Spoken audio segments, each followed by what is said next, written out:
اب جب آپ انشاءاللہ مسجد نبوی میں داخل ہوں تو کیا کہیں گے؟ بسم اللہ والصلاة والسلام علی رسول اللہ، اللہم اغفر لی ذنوبی وافتح لی ابواب رحمتک۔ یاد رکھیں، یہ تو کہتے ہیں نا جی، یہ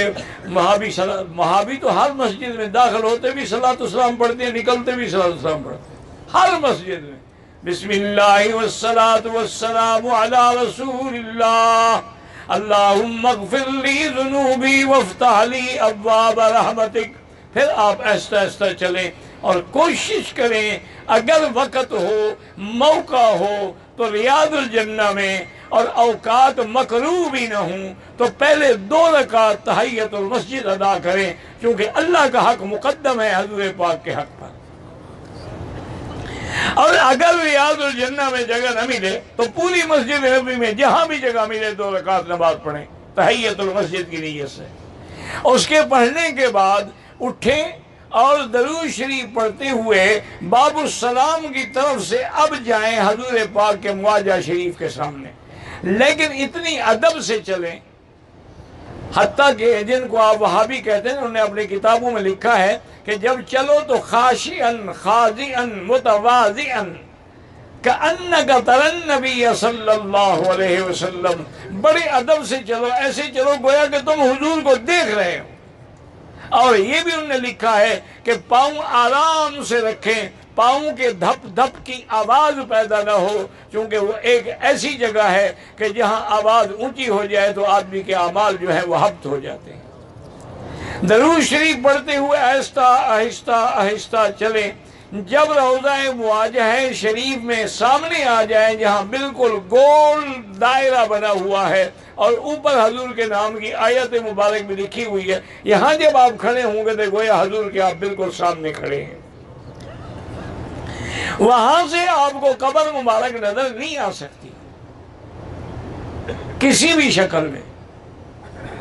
یہ تو وہ جگہ ہے، اصل اس کی وجہ یہ ہے کہ نور الدین زنگی کے زمانے میں 457 ہجری میں تقریباً، یعنی حضور کی وفات کے 400 سال بعد، نور الدین زنگی بادشاہ تھے، انہوں نے خواب میں دیکھا، حضور کی زیارت ہوئی اور حضور نے فرمایا کہ نور الدین تم یہاں مزے سے سو رہے ہو، میرے دشمن مجھے تکلیف پہنچا رہے ہیں۔ اور ان دشمنوں کی شکل بھی دکھلائی گئی کہ یہ وہ لوگ ہیں جو مجھے ایذا پہنچانا چاہتے ہیں۔ تو نور الدین زنگی جو ہے وہاں سے تشریف لائے اور حرم مدینہ میں پہنچے، انہوں نے تمام اہل مدینہ کے اعزاز میں دعوت کی، لیکن ایسا انتظام کیا کہ دروازہ جو تھا داخلے کا دعوت کے لیے وہ صرف ایک تھا، دروازے پہ خود کھڑے ہو گئے، لوگ داخل ہوتے رہے، جب سب ختم ہو گئے تو فرمایا کوئی باقی بچ گیا، چونکہ وہ بندے تو نظر نہیں آئے ان کو، اور انہوں نے کہا میرا تو خواب سچا ہے، تو اور وہ بندے مجھے نظر، انہوں نے کہا کہ جی ہاں 2 آدمی یہاں ہیں، وہ بڑے بزرگ ہیں اور بڑے عابد زاہد ہیں، وہ تو 24 گھنٹے بس رات دن عبادت میں مشغول رہتے ہیں، وہ نہ کسی سے دعوت کھاتے ہیں نہ کسی سے بولتے ہیں، نماز پڑھ کے پھر اپنے کوٹھے میں چلے جاتے ہیں۔ اور میں نہیں، انہی کو بلاؤ۔ ان کو جب بلائے انہوں نے کہا بھی ہم کیوں جائیں؟ انہوں نے کہا بھی بادشاہ کا حکم ہے، نہیں جاؤ گے تو ہم پکڑ کے بھی لے جائیں گے۔ تو بہرحال اصل میں پتہ ہے وہ کرتے کیا تھے بدبخت، کہ وہ رات کو اپنے حجرے سے انہوں نے گھر لے لیا تھا قریب روضہ شریف کے، اس زمانے میں تو بالکل گھر قریب ہوتے تھے نا، تو رات کو کھدائی کرتے تھے اور سرنگ لگا رہے تھے تاکہ ہم نعوذ باللہ ثم نعوذ باللہ سرکار دو عالم کا جسد مبارک جو ہے وہ یہاں سے نکال کے لے جائیں۔ تھے وہ عیسائی، لیکن ان کو یہ یقین تھا کہ حضور کا جسد محفوظ ہے، چاہے 450 سال گزر گئے۔ اب جب وہ سامنے آئے تو نور الدین نے ان کو پہچان لیا اور اپنے جلادوں کو حکم دیا کہ ان کو پکڑ کے لے جاؤ اور ان کی تفتیش کرو، ان سے پوچھو یہ کیا کر رہے ہیں۔ وہ تو پھر اللہ رحمت کرے، جلادوں کے 2 کوڑے بھی برداشت نہ کر سکے، ساری حقیقت بتا دی۔ اس گھر میں بھی لے گئے جہاں سے سرنگ بنائی تھی۔ اب سرنگ یعنی باقی کوئی 4-5 میٹر باقی رہ گئی تھی، باقی ساری سرنگ وہ مکمل کر چکے تھے۔ ایک تاریخی روایت میں یہ بھی آتا ہے کہ سرنگ سے گزرنے کے بعد خود سرنگ دیکھنے کے لیے جب نور الدین گئے تو وہ کہتے ہیں کہ میں نے آگے طرف کھولا تو حضور کا پاؤں مبارک مجھے نظر آیا،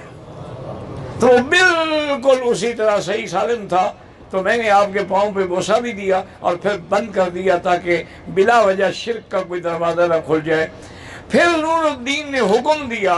کہ پانی تک کھدائی کرو اور چاروں طرف جو ہے سیسا پلائی ہوئی دیوار بنا دو، تانبا اور یا پیتل اور کئی چیزیں پگھلا کے ایسی دیوار بنا دی کہ اب وہاں تو کوئی آدمی قبر تک جا ہی نہیں سکتا اور نہ کوئی قبر کو دیکھ سکتا ہے، صرف وہی مقصورہ مبارک ہے جس کی ہم زیارت کرتے ہیں، اسی میں کپڑا پڑا ہوتا ہے۔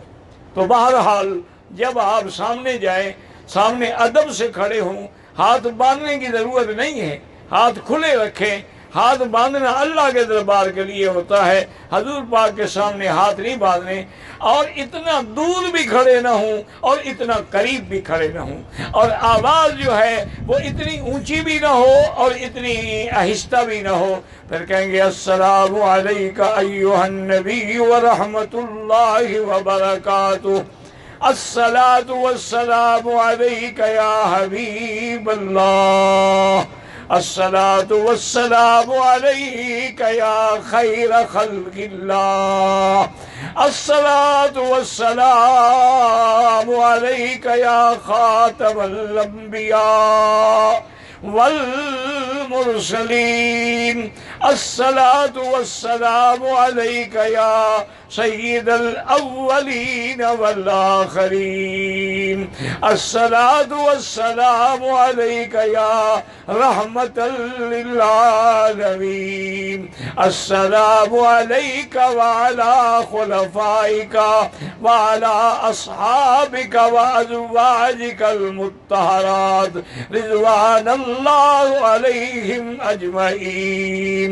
اللہم انی اشہد ان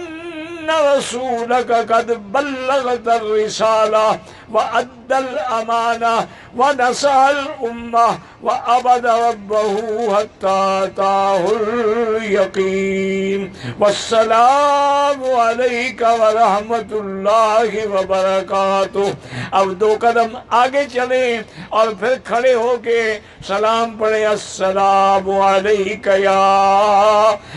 خلیفۃ رسول اللہ، السلام علیک یا صاحب الغار والمدار،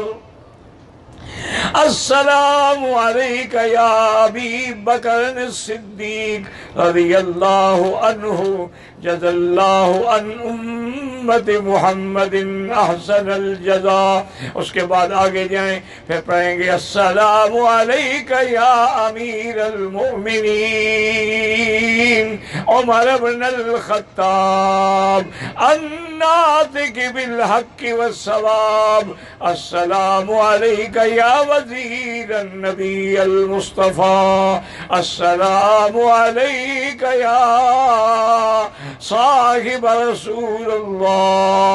السلام علیکہ ورحمۃ اللہ وبرکاتہ۔ اس سے پھر آگے جائیں، پھر رخ اپنا قبلے کی طرف کر لیں، چونکہ صلاۃ و سلام نبی کا حق ہے اور دعا صرف اللہ کا حق ہے۔ پھر ہاتھ اٹھا کے اللہ سے لمبی لمبی دعائیں کریں کہ یا اللہ ہماری یہ حاضری قبول فرما۔ الحمدللہ یہ حدیث ہے، اللہم تقبل زیارت رسولک، اللہم ارزقنا شفاعت نبیک محمد صلی اللہ علیہ وسلم۔ اپنے لیے دعائیں کریں، خاندان کے لیے دعائیں کریں۔ الحمدللہ عالم اسلام کے لیے دعائیں کریں، خاص طور پہ مسلمان جو ہمارے کشمیر میں ہیں، فلسطین میں ہیں، ہند میں ہیں، سندھ میں ہیں، عرب میں ہیں، عجم میں ہیں، افغان میں ہیں، ان کی جان مال آب و عزت کے لیے دعائیں کریں، تمام دینی مدارس کے لیے دعائیں کریں، اور تمام علماء حقہ کی حفاظت کے لیے دعائیں کریں، اور جتنے دن مدینے رہیں ادب سے رہیں، زندگی رہی تو بات باقی انشاءاللہ۔